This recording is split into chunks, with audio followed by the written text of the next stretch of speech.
Welcome to International Political Economy, Section 1.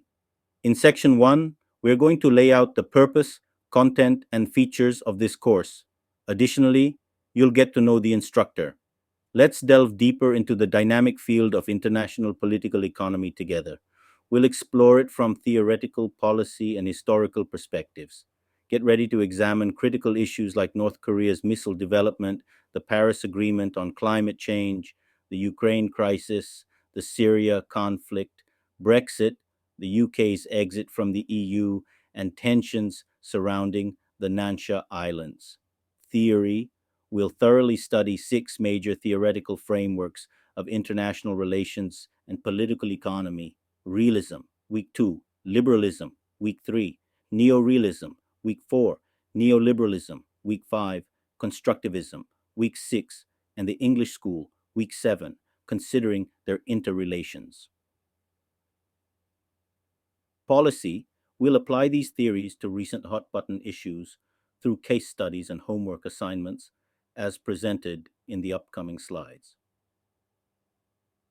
History, by linking the rise and fall of each theory to significant historical events like the Treaty of Westphalia, World Wars Otiwam and II, the US Soviet Cold War, the 9/11 attacks, and the Iraq War, will gain insight into the overall development of international relations theory. Section 2. In Section 2, we'll outline the content and case studies for each week's lecture. Week 2, Classical Realism, the Ukraine Problem. Will the international community accept the annexation of a neighboring country's territory? Realism, addressing territorial infringements on sovereign states. Week 3, Classical Liberalism, Brexit. Why did British citizens choose to leave the EU? Liberalism, exploring supranational integration and its limits. Week 4, Neorealism, the Nansha Islands. Question: why did China establish military bases on the Nansha Islands? Neorealism, examining the inevitability of US China conflicts. Week 5, Neoliberalism, Climate Change. Why are major countries unable to cooperate in reducing greenhouse gas emissions?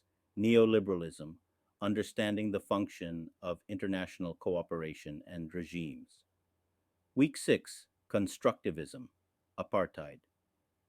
How did the international community respond to apartheid?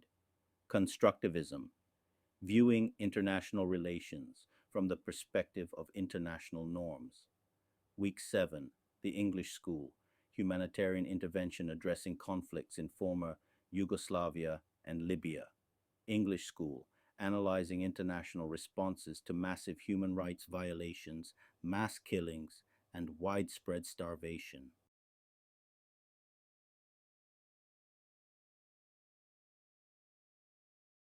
Section 3, the three traditions of international relations. Let's organize the paradigms into the 3 R's paradigm to make it easier to understand the field of international relations. This categorization is extremely useful for gaining an overview of international relations theory. So let's start by explaining these three paradigms. According to White's classification 1, realists base their thinking on insights from Machiavelli during the Renaissance, recognizing international anarchy as a fact. They view the relations among sovereign states as ultimately regulated by war, rooted in the recognition of no political superiors, and seeing a complex of independent sovereign states. 2. Revolutionists, or idealistic theorists of international politics, stem from Kantian philosophy, often classified by American international theory scholars as liberalism. They employ the concept of a society or family of nations, presuming a moral and cultural integrity among sovereign states despite the absence of political superiors. While American international relations scholars tend to understand the history of international relations theory through the dichotomy of realism and liberalism, White highlights the importance of rationalist currents. 3. Rationalists, according to White, stem from the ideas of Hugo Grotius, 1583 1645, known as the father of international law, who believed in the possibility and value of international negotiation even amidst international anarchy. Rationalists prioritize diplomacy and commerce within international relations, emphasizing continuous and organized negotiations between sovereign states during times of peace, both on an international and institutional level. Hedley Bull, another prominent theorist of the English school, characterizes the three traditions as 1. Machiavellian, known for its iron blooded and immoral nature, often linked with military power; 2. Kantian, emphasizing overthrow, freedom, and evangelism; and 3. Representing the perspective of the international establishment, prioritizing respect for law, order, and obligation, typically associated with Grotiusianism. 2.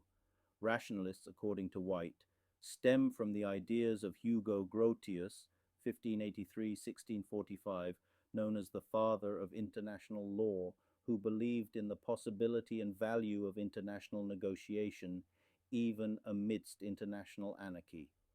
Rationalists prioritize diplomacy and commerce within international relations, emphasizing continuous and organized negotiations between sovereign states during times of peace, both on an international and institutional level. Machiavelli, 1469-1527, wrote his The Prince in hopes of seeing a strong ruler emerge to politically unify the divided Italy of his time. He argued that a ruler should actively use any means, including betrayal and false promises, to achieve governance. He famously said, "The way we live and the way we ought to live are very different," cautioning against ignoring the reality of one's circumstances while fixating on ideals, a central theme of Renaissance thought. The Prince is imbued with the spirit of realism, stripping away moral and religious veils to embrace politics in their true essence, another characteristic of Renaissance culture. Hobbes, living amidst the turmoil following the Puritan Revolution in 17th century England, penned Leviathan, advocating for the necessity of a powerful state to quell civil unrest.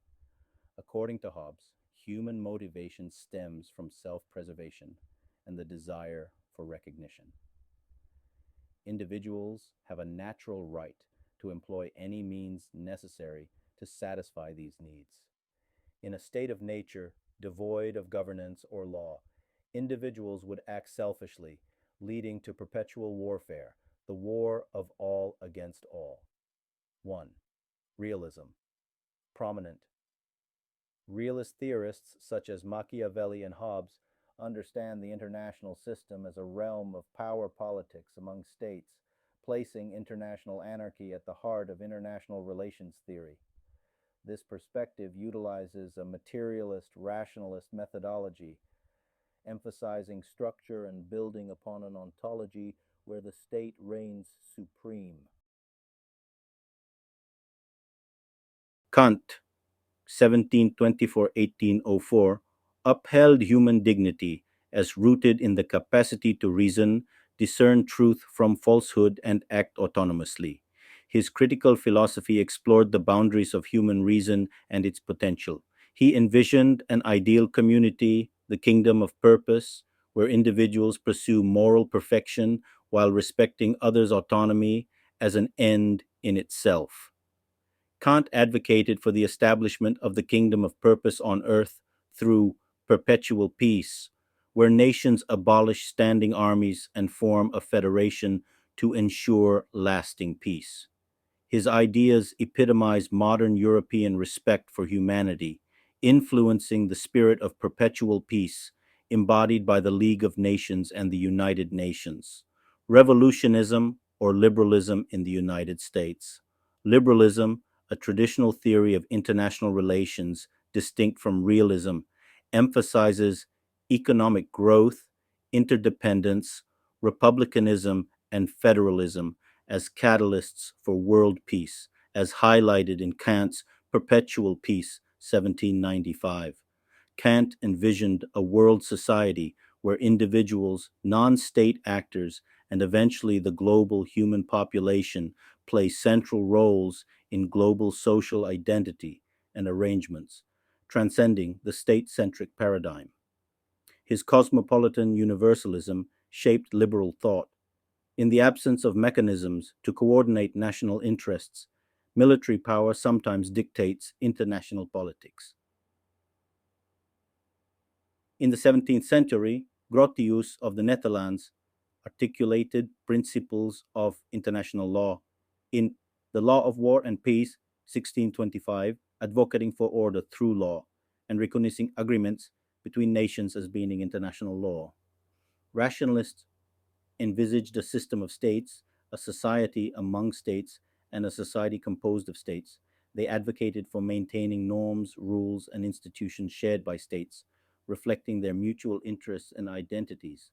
The rational interstate society and a society composed of states and placed at the center of their theory of international relations the maintenance of common norms, rules, and institutions among states, subject to their mutual interests and identities. Section 4: Westphalian Myths and Interpretations, the 30 Years' War, 1618 1648. All right, let's dive into the 30 Years' War, spanning from 1618 to 1648. This conflict ranks as one of the most severe international disputes in European history. It kicked off with intensive religious disputes between Protestant and Catholic states, escalating into a massive conflict fueled by the rivalry between France and the Habsburgs. The war concluded with the Treaty of Westphalia in 1648, setting the foundation for what we now recognize as the modern system of sovereign states. Now, let's unpack the balance of power in modern Europe through the lens of Henry Kissinger. Kissinger claims the Peace of Westphalia was a pivotal moment in the history of nations, transforming the key components of the European order from empires, dynasties, and religious factions to sovereign states. Kissinger emphasizes that the Peace of Westphalia solidified the concept of national sovereignty, placing states at the center of international relations and marking a significant paradigm shift. He notes, in the medieval era, with numerous states present, a practical balance of power frequently existed to maintain stability. After the Peace of Westphalia, this balance was enhanced into a more structured system, becoming a cornerstone in the way countries approach foreign policy. Kissinger differentiates between the practical balance of power and its evolution into a strategic goal within foreign policy, significantly influencing the dynamics of international relations. Barry Buzan, a prominent figure in the English School of International Relations, elaborates that the traditional Westphalian international society was based on five key institutions: war, diplomacy, balance of power, international law, and governance by major powers, supplemented by newer elements like sovereignty and nationalism. This framework helps us understand how international relations have morphed since the Peace of Westphalia. Exploring these aspects helps us grasp the profound impact of the 30 Years' War and the Treaty of Westphalia on the mechanisms of global politics today.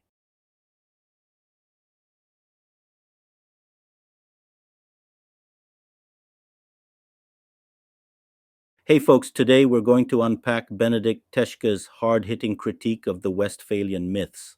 Teschke, a Marxist historian, really shakes up the usual story that the Treaty of Westphalia kicked off modern state relations. He argues instead that the treaty actually signaled the peak of absolutist states.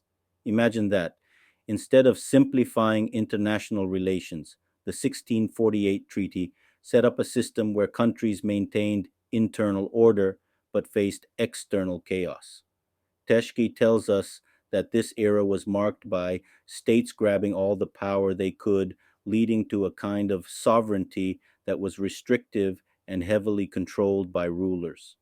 This meant that everything from the military to diplomacy was under the tight grip of those in power. First up, neo-realism. Teschke dives into theorists like Waltz and Mearsheimer, who view Westphalia as creating a messy, competitive sandbox for states. They think the inherent nature of conflict shaped how countries interacted, making international relations pretty chaotic. Next, Gilpin's neorealism.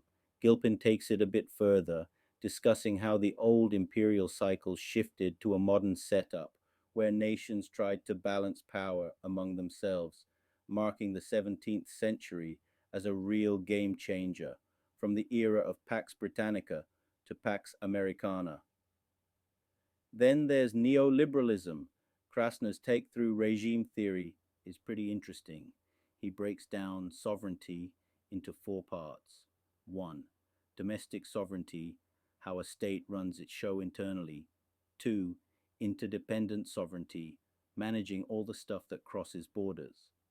Three, international legal sovereignty, being recognized as a sovereign state by others. 4. Westphalian sovereignty, political authority that's free from external meddling. Teschke calls the last two organized hypocrisy, a facade where states pretend to be all sovereign and untouchable, even though their sovereignty is often under threat or ignored. Finally, constructivism. Teschke points out that Ruggie's ideas challenge the notion that the disorder seen in different geopolitical systems can fully explain the varied patterns of international conflicts and coordination. It hints at the need for a deeper historical sociology approach to truly get how modern state systems developed. To sum it up, Teschke isn't just throwing shade at the Treaty of Westphalia for the heck of it. He's arguing that it actually entrenched the power dynamics of states controlled by absolutist dynasties, setting up a lot of the geopolitical tensions we see even today.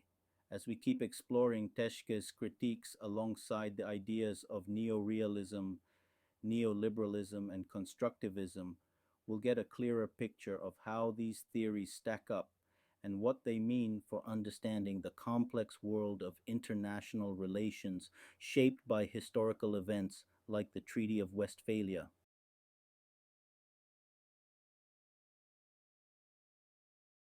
Section 5. The End of History. Theory versus the Clash of Civilizations. Theory. How should we view the modern world? Around the 1990s, the communist regimes in the Soviet Union and Eastern Europe collapsed, and the Cold War between the US and the Soviet Union came to an end. This marked the emergence of a clash between Fukuyama's end of history theory and Huntington's clash of civilizations theory, presenting contrasting visions of the future global landscape. In his 1989 essay, The End of History, Fukuyama argued that history unfolds as the world democratizes, leading to the ascendancy of liberal democracy in human societies. According to Fukuyama, World War II concluded with Hitler's defeat, marking the end of a comprehensive and democratic conflict. He further asserted that the Cold War was a struggle between totalitarianism, under the guise of communism, and the liberal democracy of capitalism. For Fukuyama, the collapse of the Soviet Union in August 1991 represented the triumph of liberal democracy and market mechanisms over totalitarianism and planned economies. He argued that realism no longer held universal sway because the collapse of the Soviet Union was primarily due to its loss of legitimacy as a governing power rather than military weakness. Despite possessing nuclear weapons, the Soviet Union crumbled, a phenomenon realist theory failed to explain. Fukuyama's end of history theory drew heavily from Kojeve's interpretation of Hegel's philosophy of history. Hegel, 1770 1831, a German philosopher of the 19th century, elaborated on the phenomenology of spirit and the elements of the philosophy of right, completing German idealism by conceptualizing history and nations as manifestations of spirit. Human history has progressed from the arbitrary freedom of despots to the limited freedom of citizens in ancient Greece and Rome, and eventually to the universal freedom of all individuals in modern Europe. Freedom for everyone in contemporary society depends on mutual recognition of each other as free beings. Hegel viewed history as the process through which the human spirit attains freedom and asserted that world history is the progress of the consciousness of freedom. Progress in the consciousness of freedom entails not only the expansion of freedom's scope, but also the clarification of its meaning and the deepening of awareness of the freedom of spirit. In contrast, Huntington's Clash of Civilizations theory argued that the primary unit of analysis in global politics shifted from the state to civilization. This assertion challenged the conventional theory of international relations, which presumed the state as the fundamental unit in the modern system of sovereign states. Section 6. Periods and Course Structure. A landmark period. Eikenberry's post-war treaties, 1648. Westphalia, post-war treaties in continental Europe. 1713. Utrecht, Britain's engagement with the European state system begins. 1815. Vienna, inclusion of broader colonies and negotiations with non-European nations 20th century, globalization of post-war treaties, 1945. German and Japanese occupation and reconstruction, America as a vigorously open democracy, American transparency and accessibility, 1991, end of the Cold War. Now, let's explain the structure of this course from week 2 onward and the chronological divisions that form the basis of our analysis. First, let's take a historical context to outline modern international relations broadly and describe three pivotal periods. The first period encompasses the Pax Britannica from the Treaty of Westphalia in 1648 to the outbreak of the First World War in 1939. This period is further divided into Period 1, the Westphalian and Viennese regimes, 1648-1914, and Period 2, the Versailles regime, 1915-1939. The second period is the Cold War era, 1947-1991, divided into Period 3, from the Marshall Plan to the Nixon shock, 1947-1971, the era of stable U.S. hegemony, and Period 4, from the oil shock to the Gulf War, 1973-1991, the era of declining U.S. hegemony. The third period is the post-Cold War era, 1992 present, comprising Period 5, from the end of the Cold War to the Iraq War, 1992-2003, a period of relative stability, and Period 6, from after the Iraq War, 2003 present, a period of turmoil in international relations.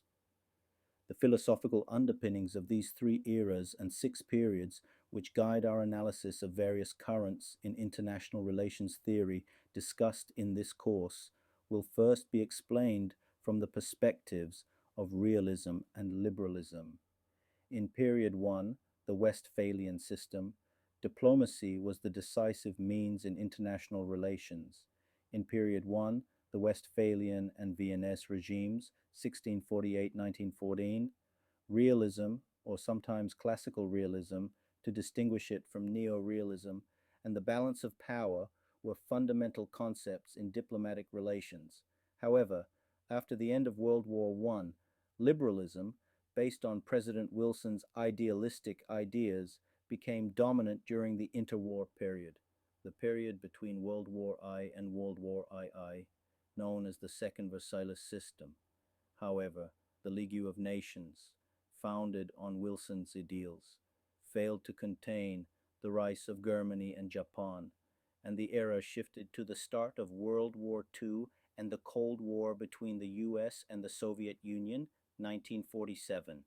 The second period, the Cold War period, was characterized by hegemony as the axis of international relations, with the US Soviet Cold War bipolar system politically, and the US wielding overwhelming economic power during the height of Pax Americana, period 3, and politically, the US Soviet detente, easing of tensions, and economically, the Nixon shock, suspension of the gold dollar exchange, 1971, and the subsequent decline of U.S. economic power.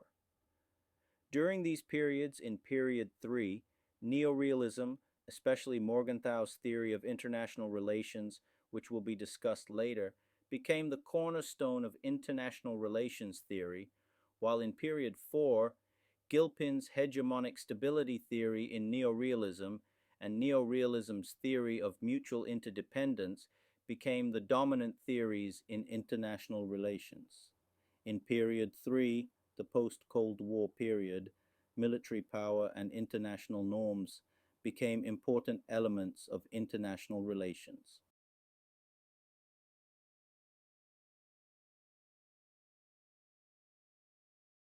After the dissolution of the Soviet Union 1991 and until the 9/11 terrorist attacks and the Iraq War 1992-2003, the United States functioned as the sole superpower.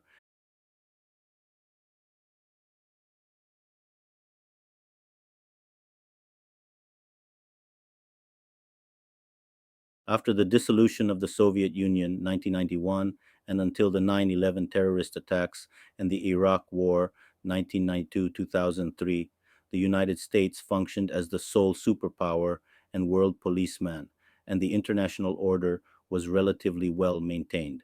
During this period, neoconservatism, a variant of liberalism, military interventionist idealism known as Wilsonian boots on the ground, and Ekenberry's theory of liberal international order were the main diplomatic theories. Some may find it odd that neoconservatism is included within the liberal tradition, but as will be discussed later, week 3, neoconservatism is seen as attempting to achieve an ideal world through military means.